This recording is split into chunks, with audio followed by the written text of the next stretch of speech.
मुझे नहीं रहना इस घर में अब। क्या मतलब ये कि अब मुझे इस घर में नहीं रहना। अरे लेकिन क्यों नहीं रहना है? किसी ने कुछ कहा? मम्मी ने कुछ बोला या पापा ने बोला होगा? देखो, अगर उन्होंने कुछ कहा भी होगा तो किसी रीजन की वजह से होगा। मैं जाकर बात करता हूँ उनसे। तुम बुरा क्यों मान रही हो? अरे मुझे कोई कुछ क्यों कहेगा? मुझे किसी ने कुछ नहीं कहा।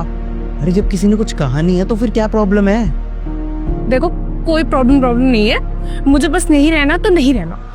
जब कोई प्रॉब्लम नहीं है तो फिर यहाँ क्यों नहीं रहना? और यहाँ नहीं रहना तो कहाँ रहना फिर? तुम ना कोई और आसपास दूसरा घर ढूंढ लो, हम वहाँ रेंट पे रह लेंगे, पर मुझे यहाँ नहीं रहना। अरे तुम पागल हो गई हो? हम अपना घर छोड़ के किसी और के घर पे किराए पे क्यों रहेंगे? यही तो प्रॉब्लम है कि ये तुम्हारा घर नहीं है, ये तुम्हारे पापा का घर है।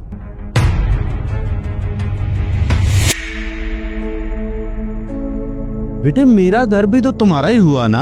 अरे पापा, यही तो इसको समझाने की कोशिश कर रहा हूँ इतनी देर से, पर पता नहीं इसके दिमाग में क्या भरा है। लेकिन हर्षिता बेटे, तुम्हें किसी चीज की कमी है क्या यहाँ?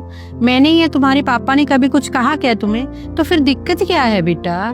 नहीं मम्मी जी, आप और पापा जी तो कभी कुछ नहीं कहते मुझे, बल्कि आप लोग तो मुझे बहुत प्यार करते हो, पर फिर भी मुझे इस घर में नहीं रहना।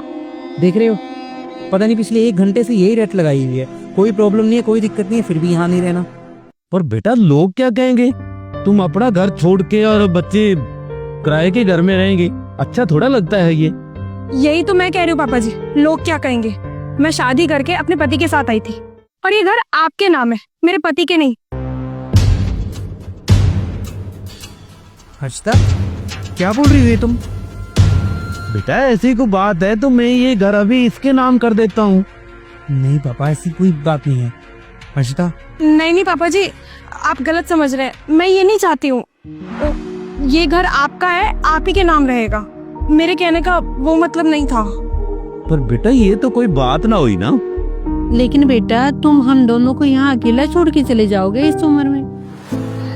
नहीं मम्मी जी, ऐसा कुछ भी नहीं है। मैं तो यहाँ आपकी सेवा के लिए आई हूँ और मैं चाहती हूँ कि मैं हमेशा आपकी सेवा करूँ।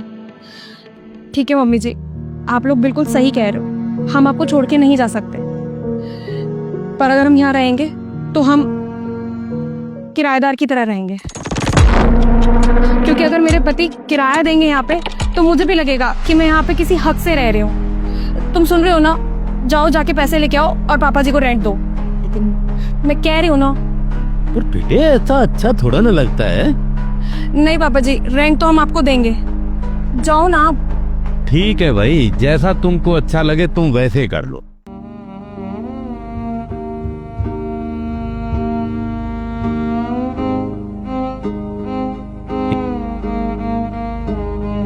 $10,000 ठीक है। ये लो पापा, ये पूरे 10,000 हैं। वैसे बेटा, इसकी जरूरत नहीं थी, पर जो तुम्हारी मर्जी। ठीक है, अब ठीक है, चले।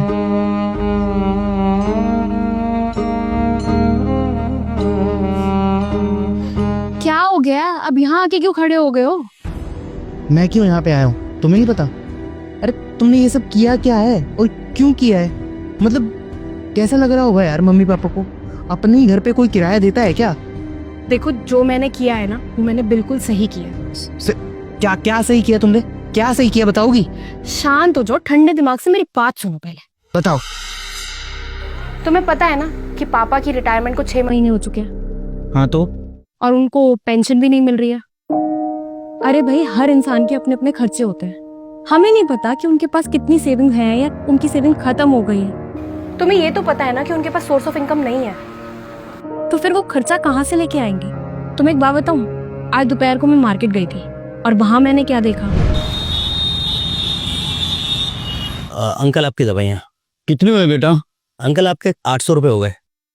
800 रुपये बेटा।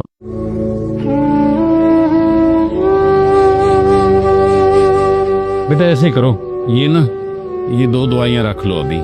अब कितने हुए बेटा? अंकल, 500 हो गए। ये देखना बेटा, ये 500 ही है।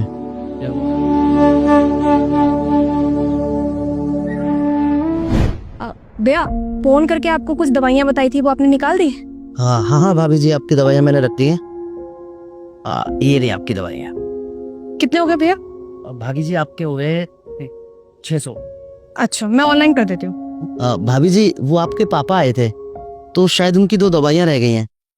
शायद मेरे को लग रहा है उनके पास पैसे कम पड़ गए थे, तो ये भी ले जाइए आप।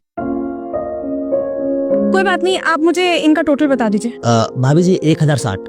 मैं ऑनलाइन पे कर रही हूँ।